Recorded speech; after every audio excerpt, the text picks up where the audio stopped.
मंत्रिमंडल के मेरे सहयोगी श्रीमान Amit Shah, national cooperative union के प्रेसिडेंट श्रीमान दिलीप संघानी, डॉक्टर चंद्रपाल सिंह यादव, देश के कोने कोने से जुड़े कोऑपरेटिव यूनियन के सभी सदस्य, हमारे किसान भाई बहन, अन्य महानुभाव, देवी और सज्जनों, आप सभी को 17वें भारतीय सहकारी महासम्मेलन की बहुत बहुत बधाई। मैं आप सभी का इस सम्मेलन में स्वागत करता हूं, अभिनंदन करता हूं। साथियों, आज हमारा देश विकसित और आत्मनिर्भर भारत के लक्ष्य पर काम कर रहा है और मैंने लाल किले से कहा है, हमारे हर लक्ष्य की प्राप्ति के लिए सबका प्रयास आवश्यक है और सहकार की स्पिरिट भी तो सबका प्रयास का ही संदेश देती है। आज अगर हम दूध उत्पादन में विश्व में नंबर 1 है, तो इसमें डेयरी कोऑपरेटिव्स का बहुत बड़ा योगदान है। भारत अगर दुनिया के सबसे बड़े चीनी उत्पादक देशों में से एक है, तो इसमें भी सहकारिता का बड़ा योगदान है। देश के बहुत बड़े हिस्से में कोऑपरेटिव्स छोटे किसानों का बहुत बड़ा संबल बनी है। आज डेयरी जैसे सहकारी क्षेत्र में लगभग 60% भागीदारी हमारी माताओं बहनों की है। इसलिए जब विकसित भारत के लिए बड़े लक्ष्यों की बात आई, तो हमने सहकारिता को एक बड़ी ताकत देने का फैसला किया। हमने पहली बार, जिसका भी अमित भाई ने विस्तार से वर्णन किया, पहली बार सहकारिता के लिए अलग मंत्रालय बनाया, अलग बजट का प्रावधान किया। आज कोऑपरेटिव्स को वैसी ही सुविधाएं, वैसा ही प्लेटफॉर्म उपलब्ध कराया जा रहा है जैसा कॉरपोरेट सेक्टर को मिलता है। सहकारी समितियों की ताकत बढ़ाने के लिए, उनके लिए टैक्स की दरों को भी कम किया गया है। सहकारिता क्षेत्र से जुड़े जो मुद्दे वर्षों से लंबित थे, उन्हें तेज गति से सुलझाया जा रहा है। हमारी सरकार ने सहकारी बैंकों को भी मजबूती दी है। सहकारी बैंकों को नई ब्रांच खोलनी हो, लोगों के घर पहुंचकर बैंकिंग सेवा देनी हो, इसके लिए नियमों को आसान बनाया गया है। साथियों, इस कार्यक्रम से इतनी बड़ी संख्या में हमारे किसान भाई बहन जुड़े हैं। बीते 9 वर्षों में जो नीतियां बदली हैं, निर्णय लिए गए हैं, उनसे क्या बदलाव आया है, ये आप अनुभव कर रहे हैं। आप याद कीजिए, 2014 से पहले अक्सर किसानों की मांग क्या होती थी? किसान कहते थे कि उन्हें सरकार की मदद बहुत कम मिलती है और जो थोड़ी सी मदद भी मिलती थी, वो बिचौलियों के खाते में जाती थी। सरकारी योजनाओं के लाभ से देश के छोटे और मझले किसान वंचित ही रहते थे। पिछले 9 वर्षों में ये स्थिति बिल्कुल बदल गई है। आज देखिए, करोड़ों छोटे किसानों को पीएम किसान सम्मान निधि मिल रही है और कोई बिचौलिया नहीं, कोई फर्जी लाभार्थी नहीं। बीते 4 वर्षों में इस योजना के तहत 2.5 लाख करोड़ रुपए, आप सब सहकारी क्षेत्र का नेतृत्व करने वाले लोग हैं, मैं आशा करूंगा कि इन आंकड़ों पर आप गौर करेंगे। 2.5 लाख करोड़ रुपए सीधे किसानों के बैंक खातों में भेजे गए हैं। ये कितनी बड़ी रकम है, इसका अंदाजा आप एक और आंकड़े से अगर मैं तुलना करूंगा तो आप आसानी से लगा सकेंगे। 2014 से पहले के 5 वर्षों के कुल कृषि बजट ही मिला दें, 5 साल का एग्रीकल्चर बजट, तो वो 90,000 करोड़ रुपए से कम था।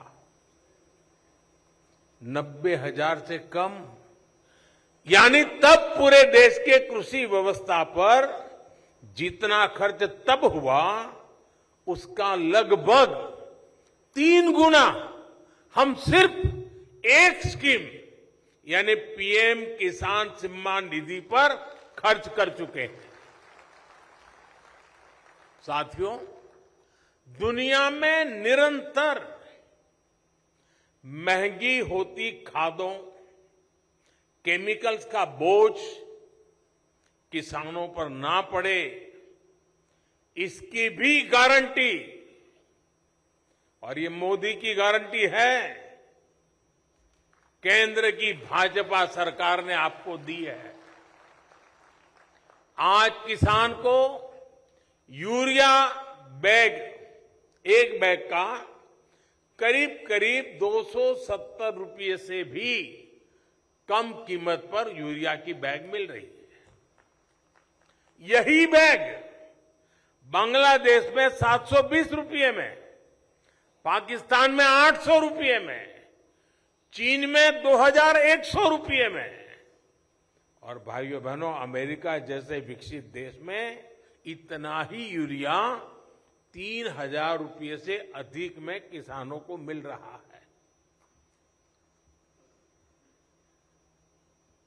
मुझे नहीं लगता है कि आपके गले बात उतर रही है।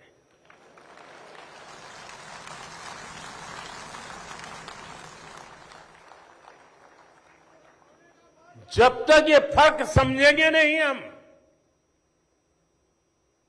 आखिरकार गारंटी क्या होती है, किसान के जीवन को बदलने के लिए कितना महाभगीरथ प्रयास जरूरी है, इसमें दर्शन होते हैं। कुल मिलाकर अगर देखें तो बीते 9 वर्षों में सिर्फ फर्टिलाइजर सब्सिडी पर, सिर्फ सब्सिडी फर्टिलाइजर की मैं बात कर रहा हूं, भाजपा सरकार ने 10 लाख करोड़ से अधिक रुपये खर्च किए हैं। इससे बड़ी गारंटी क्या होती है भाई?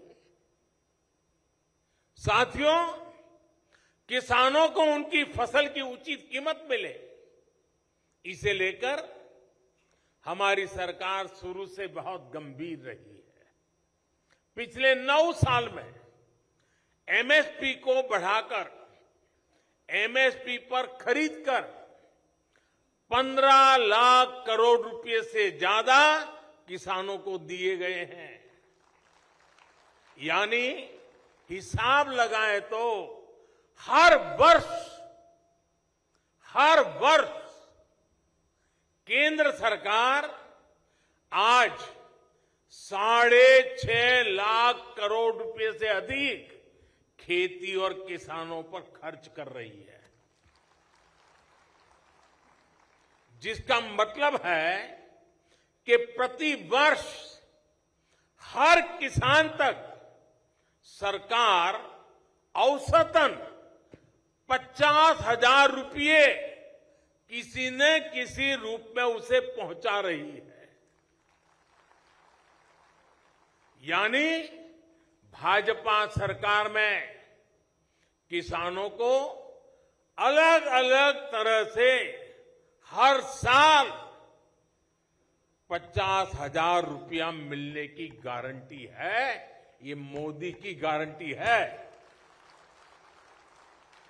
और मैं जो किया है वो बता रहा हूं, वादे नहीं बता रहा हूं। साथियों, किसान हितैषी अप्रोच को जारी रखते हुए कुछ दिन पहले एक और बड़ा निर्णय लिया गया है। केंद्र सरकार ने किसानों के लिए 3,70,000 करोड़ रुपए का एक पैकेज घोषित किया है। यही नहीं, गन्ना किसानों के लिए भी उचित और लाभकारी मूल्य अब रिकॉर्ड 315 रुपये प्रति क्विंटल कर दिया गया है। इससे 5 करोड़ से अधिक गन्ना किसानों को और चीनी मिलों में काम करने वाले लाखों श्रमिकों को सीधा लाभ होगा। साथियों, अमृत काल में देश के गांव, देश के किसान के सामर्थ्य को बढ़ाने के लिए अब देश के कोऑपरेटिव सेक्टर की भूमिका बहुत बड़ी होने वाली है। सरकार और सहकार मिलकर विकसित भारत, आत्मनिर्भर भारत के संकल्प को डबल मजबूती देंगे।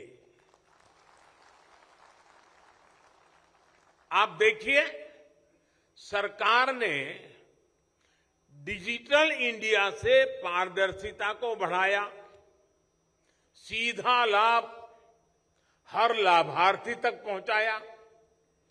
आज देश का गरीब से गरीब व्यक्ति भी मानता है कि ऊपरी स्तर से भ्रष्टाचार और भाई भतीजावाद अब खत्म हो गया। अब जब सहकारिता को इतना बढ़ावा दिया जा रहा है तो ये आवश्यक है कि सामान्य जन, हमारा किसान, हमारा पशुपालक भी रोजमर्रा की जिंदगी में इन बातों को अनुभव करे और वो भी यही बात कहे। ये आवश्यक है कि सहकारी सेक्टर पारदर्शिता का, करप्शन रहित गवर्नेंस का मॉडल बने। देश के सामान्य नागरिक का कोऑपरेटिव पर भरोसा और अधिक मजबूत हो। इसके लिए आवश्यक है कि जितना संभव हो डिजिटल व्यवस्था को सहकारिता में बढ़ावा मिले। कैश लेन देन पर निर्भरता को हमें खत्म करना है। इसके लिए अगर आप अभियान चलाकर प्रयास करेंगे और आप सब सहकारी क्षेत्र के लोग, मैंने आपका एक बहुत बड़ा काम कर दिया है, मंत्रालय बना दिया। अब आप मेरा एक बड़ा काम कर दीजिए, डिजिटल की तरफ जाना, कैशलेस, पूरा ट्रांसपेरेंसी। अगर हम सब मिलकर के प्रयास करेंगे तो जरूर तेजी से सफलता मिलेगी। आज भारत की पहचान दुनिया में अपनी डिजिटल लेन देन के लिए होती है। ऐसे में सहकारी समितियां, सहकारी बैंकों को भी इसमें अब अग्रणी रहना होगा। इससे ट्रांसपेरेंसी के साथ साथ मार्केट में आपकी एफिशिएंसी भी बढ़ेगी और बेहतर प्रतिस्पर्धा भी संभव हो सकेगी। साथियों, प्राथमिक स्तर की सबसे अहम सहकारी समिति यानी पैक्स अब पारदर्शिता और आधुनिकता का मॉडल बनेगी। मुझे बताया गया है कि अभी तक 60,000 से ज्यादा पैक्स का कंप्यूटराइजेशन हो चुका है और इसके लिए मैं आपको बधाई देता हूं। लेकिन बहुत आवश्यक है कि सहकारी समितियां भी अपना काम और बेहतर करें, टेक्नोलॉजी के प्रयोग पर बल दें। जब हर स्तर की सहकारी समितियां कोर बैंकिंग जैसी व्यवस्था अपनाएंगी, जब सदस्य ऑनलाइन ट्रांजैक्शन को 100% स्वीकार करेंगे, तो इसका देश को बहुत बड़ा लाभ होगा। साथियों, आज आप ये भी देख रहे हैं कि भारत का निर्यात, एक्सपोर्ट लगातार नए रिकॉर्ड बना रहा है। मेक इन इंडिया की चर्चा भी आज पूरी दुनिया में हो रही है। ऐसे में आज सरकार का प्रयास है कि सहकारिता भी इस क्षेत्र में अपना योगदान बढ़ाए। इसी उद्देश्य के साथ आज हम मैन्युफैक्चरिंग से जुड़ी सहकारी समितियों को विशेष रूप से प्रोत्साहित कर रहे हैं। उनके लिए टैक्स को भी अब बहुत कम किया गया है। सहकारिता सेक्टर निर्यात बढ़ाने में भी बड़ी भूमिका निभा रहा है। डेयरी सेक्टर में हमारे कोऑपरेटिव बहुत शानदार काम कर रहे हैं। मिल्क पाउडर, बटर और घी आज बड़ी मात्रा में एक्सपोर्ट हो रहा है। अब तो शायद हनी में भी प्रवेश कर रहे हैं। हमारे गांव देहात में सामर्थ्य की कमी नहीं है, बल्कि संकल्पबद्ध होकर हमें आगे बढ़ना है। आज आप देखिए, भारत के मोटे अनाज, मिलेट्स, मोटे अनाज जिसकी पहचान दुनिया में बन गई है, श्री अन्न, ये श्री अन्न लेकर के उसकी भी चर्चा बहुत बढ़ रही है। इसके लिए विश्व में एक नया बाजार तैयार हो रहा है। और मैं तो अभी अमेरिका गया था, तो राष्ट्रपति जी ने जो भोज रखा था उसमें भी ये मोटे अनाज को श्री अन्न की वैरायटी रखी थी। भारत सरकार की पहल के कारण पूरी दुनिया में इस वर्ष को इंटरनेशनल मिलेट्स ईयर के रूप में मनाया जा रहा है। क्या आप जैसे सहकारिता के साथी देश के श्री अन्न को विश्व बाजार तक पहुंचाने के लिए प्रयास नहीं कर सकते? और इससे छोटे किसानों को आय का एक बड़ा साधन मिल जाएगा। इससे पोषक खान पान की एक नई परंपरा शुरू होगी। आप जरूर इस दिशा में प्रयास कीजिए और सरकार के प्रयासों को आगे बढ़ाइए। साथियों, बीते वर्षों में हमने दिखाया है कि जब इच्छा शक्ति हो तो बड़ी से बड़ी चुनौती को भी चुनौती दी जा सकती है। जैसे मैं आपसे गन्ना कोऑपरेटिव्स की बात करूंगा। एक समय था जब किसानों को गन्ने की कीमत भी कम मिलती थी और पैसा भी कई कई सालों तक फंसा रहता था।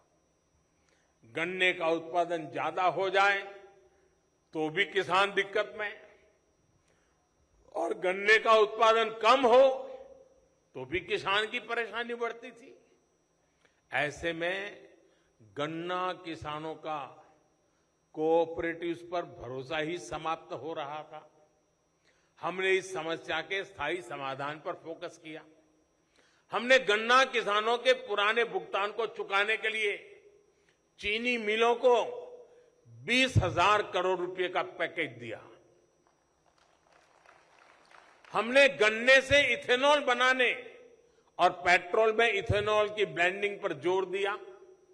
आप कल्पना कर सकते हैं, बीते 9 साल में 70,000 करोड़ रुपए का इथेनॉल चीनी मिलों से खरीदा गया है। 70,000। इससे चीनी मिलों को, गन्ना किसानों को समय पर भुगतान करने में मदद मिली है। पहले गन्ने के ज्यादा दाम देने वाले पर जो टैक्स लगा करता था, उसे भी हमारी सरकार ने खत्म कर दिया है। टैक्स से जुड़ी जो दशकों पुरानी समस्याएं थी, उसे भी हमने सुलझाया है। इस बजट में भी 10,000 करोड़ रुपए की विशेष मदद सहकारी चीनी मिलों को पुराना क्लेम सेटल करने के लिए दी गई है। ये सारे प्रयास शुगर केन सेक्टर में स्थायी बदलाव ला रहे हैं। इस सेक्टर की कोऑपरेटिव्स को मजबूत कर रहे हैं। साथियों, एक तरफ हमें निर्यात को बढ़ाना है, तो वहीं दूसरी तरफ आयात पर अपनी निर्भरता को निरंतर कम करना है। हम अक्सर कहते हैं कि भारत अनाज में आत्मनिर्भर है, लेकिन सच्चाई क्या है? केवल गेहूं, धान और चीनी में आत्मनिर्भरता काफी नहीं है। जब हम खाद्य सुरक्षा की बात करते हैं, तो ये सिर्फ आटे और चावल तक सीमित नहीं रहे। मैं आपको कुछ बातें याद दिलाना चाहता हूं।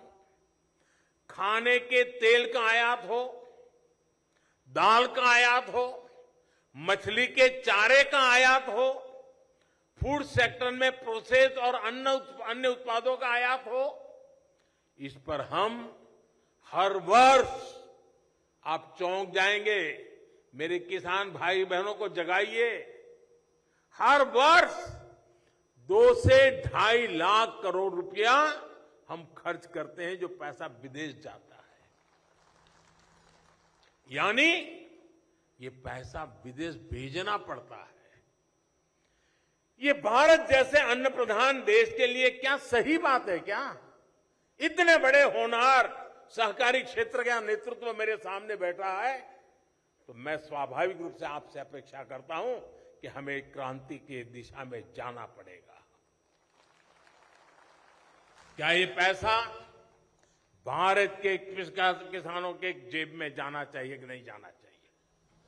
क्यों विदेश जाना चाहिए? साथियों, हम ये समझ सकते हैं कि हमारे पास तेल के बड़े कुएं नहीं है। हमें पेट्रोल, डीजल बाहर से मंगाना पड़ता है, वो हमारी मजबूरी है। लेकिन खाने के तेल में, उसमें तो आत्मनिर्भरता संभव है। आपको जानकारी होगी कि केंद्र सरकार ने इसके लिए मिशन मोड में काम किया है। जैसे एक मिशन पाम ऑयल शुरू किया है, पामोलिन की खेती, पामोलिन का तेल उसे उपलब्ध हो। उसी प्रकार से तिलहन के फसलों को बढ़ावा देने के लिए बड़ी मात्रा में इनिशिएटिव लिए जा रहे हैं। देश की कोऑपरेटिव संस्थाएं इस मिशन की बागडोर थाम लेगी, तो देखिएगा कितनी जल्दी हम खाद्य तेल के मामले में आत्मनिर्भर हो जाएंगे। आप किसानों को जागरूक करने से लेकर प्लांटेशन टेक्नोलॉजी और खरीदी से जुड़ी हर प्रकार की जानकारी, हर प्रकार की सुविधाएं दे सकते हैं। साथियों, केंद्र सरकार ने एक बहुत बड़ी योजना फिशरीज सेक्टर के लिए शुरू की है। पीएम मत्स्य संपदा योजना से आज मछली के उत्पादन में बहुत प्रगति हो रही है। देश भर में जहां भी नदियां हैं, छोटे तालाब है, इस योजना से ग्रामीणों को, किसानों को आय का अतिरिक्त साधन मिल रहा है। इसमें लोकल स्तर पर फीड उत्पादन के लिए भी सहायता दी जा रही है। आज 25,000 से ज्यादा सहकारी समितियां फिशरीज सेक्टर में काम कर रही है। इससे फिश प्रोसेसिंग, फिश ड्राइंग और fish curing, fish storage, fish Canning, fish transport, ऐसे अनेक काम उनको आज ऑर्गेनाइज वे में बल मिल रहा है। मछुआरों का जीवन बेहतर बनाने में और रोजगार निर्माण में मदद मिली है। पिछले 9 वर्षों में इनलैंड फिशरीज में भी 2 गुनी वृद्धि हुई है। और जैसे हमने सहकारिता मंत्रालय अलग बनाया, उससे एक नई ताकत खड़ी हुई है, वैसे ही लंबे समय से एक मांग थी देश को फिशरीज के लिए अलग मंत्रालय बनाना चाहिए, वो भी हमने बना दिया। उसकी भी अलग बजट की व्यवस्था की और उस क्षेत्र के परिणाम नजर आने लगे हैं। इस अभियान को सहकारिता सेक्टर और विस्तार कैसे दे सकता है, इसके लिए आप सभी साथी आगे आए, यही मेरी आपसे अपेक्षा है। सहकारिता सेक्टर को अपनी पारंपरिक अप्रोच से कुछ अलग करना होगा। सरकार अपनी तरफ से हर प्रयास कर रही है। अब मछली पालन जैसे अनेक नए सेक्टर्स में भी पैक्स की भूमिका बढ़ रही है। हम देश भर में 2 लाख नई मल्टीपर्पज सोसाइटी बनाने के लक्ष्य पर काम कर रहे हैं। और जैसा अमित भाई ने कहा, अब सब पंचायतों में जाएंगे तो यह आंकड़ा और आगे बढ़ेगा। इससे उन गांवों, उन पंचायतों में भी सहकारिता का सामर्थ्य पहुंचेगा जहां अभी ये व्यवस्था नहीं है। साथियों, बीते वर्षों में हमने किसान उत्पादक संघों यानी एफपीओस, उसके निर्माण पर भी विशेष बल दिया है। अभी देश भर में 10,000 नए एफपीओस के निर्माण पर काम चल रहा है और इसमें से करीब 5,000 बन भी चुके हैं। ये एफपीओ छोटे किसानों को बड़ी ताकत देने वाले हैं। ये छोटे किसानों को मार्केट में बड़ी फोर्स बनाने के माध्यम है। बीज से लेकर बाजार तक हर व्यवस्था को छोटा किसान कैसे अपने पक्ष में खड़ा कर सकता है, कैसे बाजार की ताकत को चुनौती दे सकता है, ये उसका अभियान है। सरकार ने पैक्स के द्वारा भी एफपीओ बनाने का निर्णय लिया है।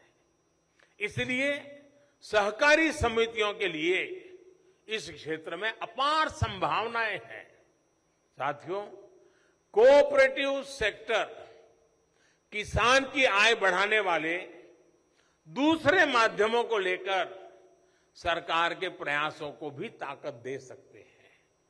शहद का उत्पादन हो, ऑर्गेनिक फूड हो, खेत की मेड़ पर सोलर पैनल लगाकर अन्नदाता ऊर्जादाता बनाने का अभियान हो, बिजली पैदा करने का अभियान हो, सॉइल की टेस्टिंग हो, सहकारिता सेक्टर का सहयोग बहुत आवश्यक है।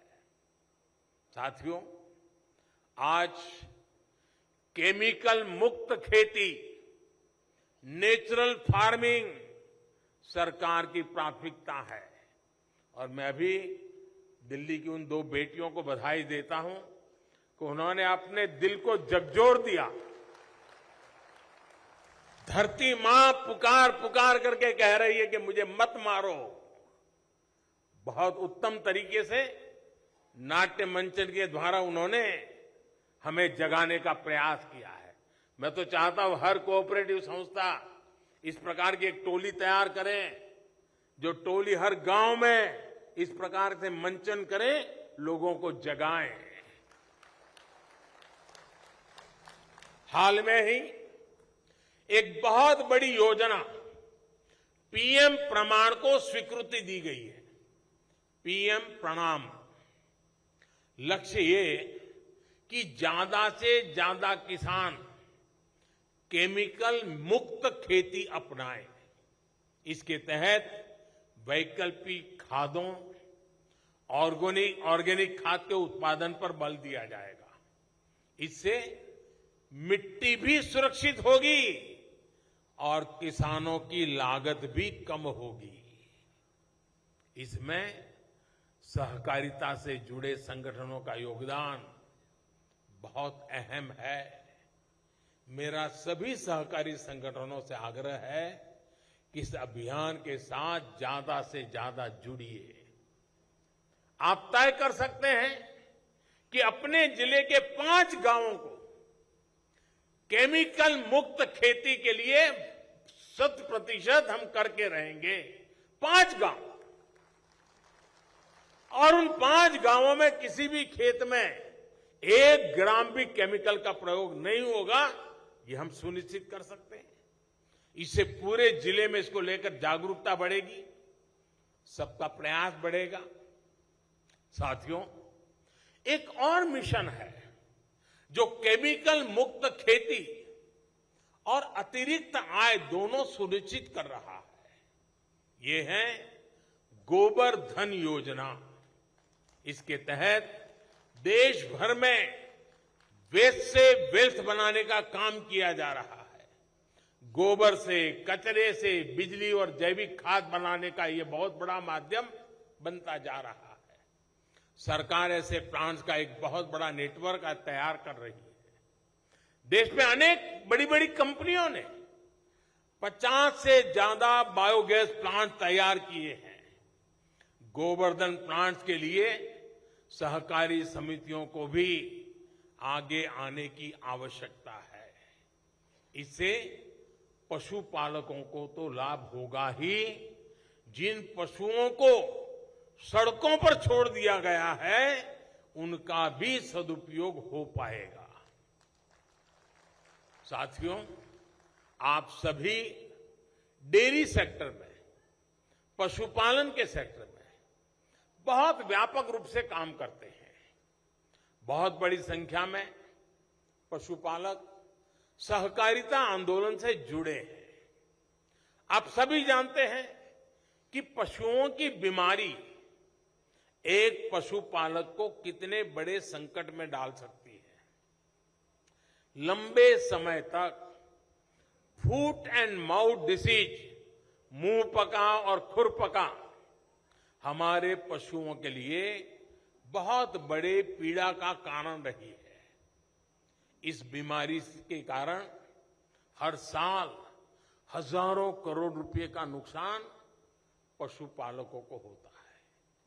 इसलिए पहली बार केंद्र सरकार ने, भारत सरकार ने इसके लिए पूरे देश में एक मुफ्त टीकाकरण अभियान चलाया है। हमें कोविड का मुफ्त वैक्सीन तो याद है, ये पशुओं के लिए भी उतना ही बड़ा मुफ्त वैक्सीन का अभियान चल रहा है। इसके तहत 24 करोड़ जानवरों का टीकाकरण किया जा चुका है। लेकिन अभी हमें एफएमडी को जड़ से खत्म करना बाकी है। टीकाकरण अभियान हो या फिर जानवरों की ट्रेसिंग हो, इसके लिए सहकारी समितियों को आगे आना चाहिए। हमें ये याद रखना होगा कि डेयरी सेक्टर में सिर्फ पशुपालक ही स्टेक होल्डर नहीं है। मेरी इस भावना का आदर करना साथियों, सिर्फ पशुपालक ही स्टेक होल्डर नहीं है, बल्कि हमारे पशु भी उतने ही स्टेक होल्डर है। इसलिए इसे अपना दायित्व समझकर हमें योगदान देना चाहिए। साथियों, सरकार के जितने भी मिशन है उनको सफल बनाने में सहकारिता के सामर्थ्य में मुझे कोई संदेह नहीं है। और मैं जिस राज्य से आता हूं वहां की मैंने सहकारिता की ताकत को देखा है। सहकारिता ने आजादी के आंदोलन में भी बहुत महत्वपूर्ण भूमिका निभाई है।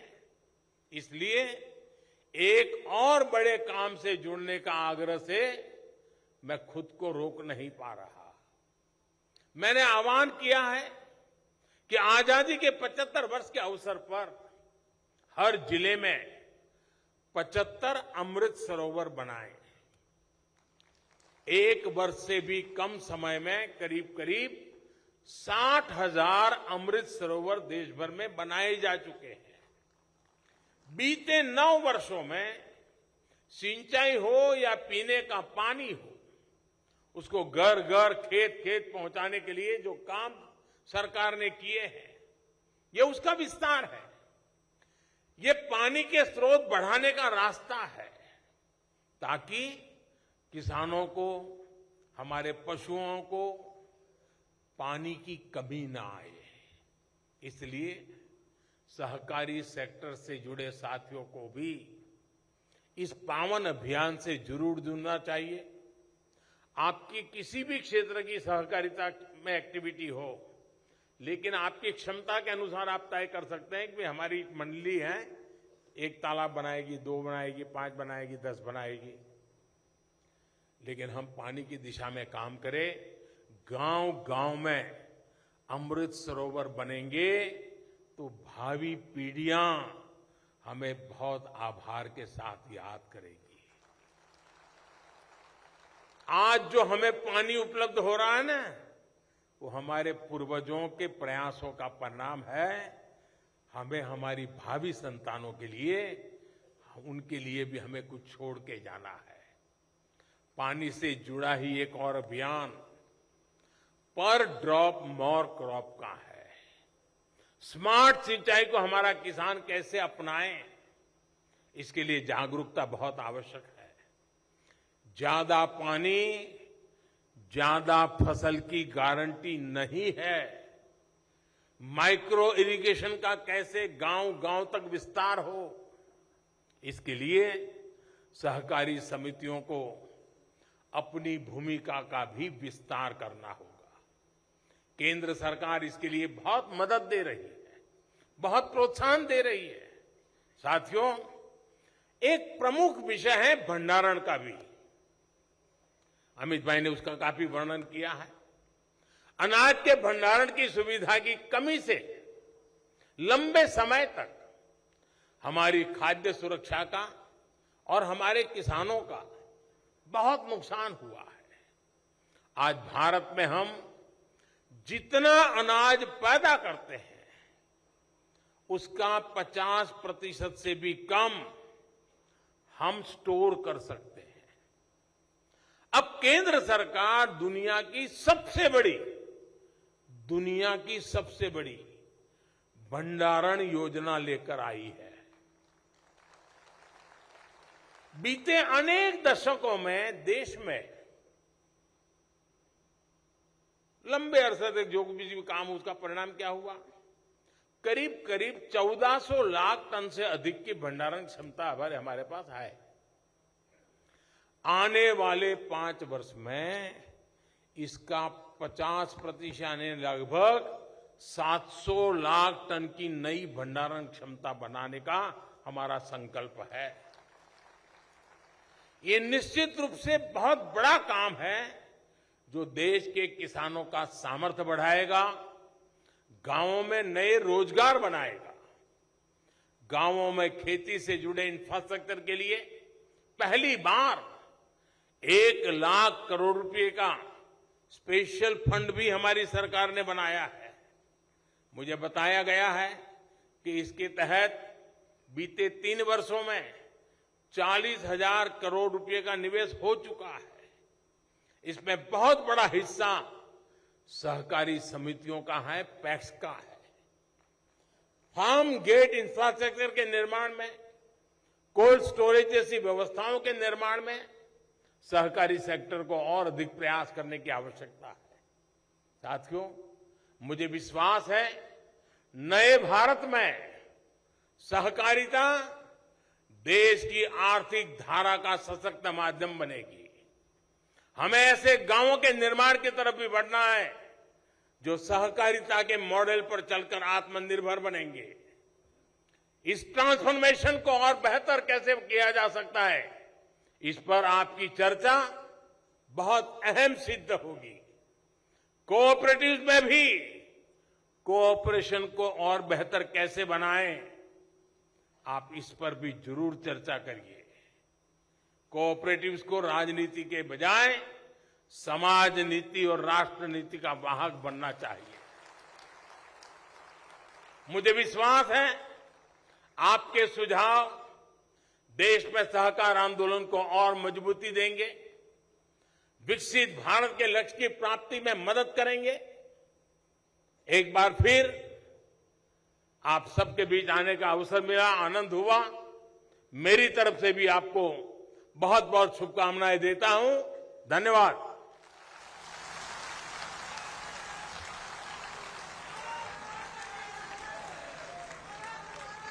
आपके ओजस्वी उद्गारों के लिए हृदय से आभार मान्यवर। आपका हर शब्द राष्ट्र सर्वप्रथम का आह्वान है।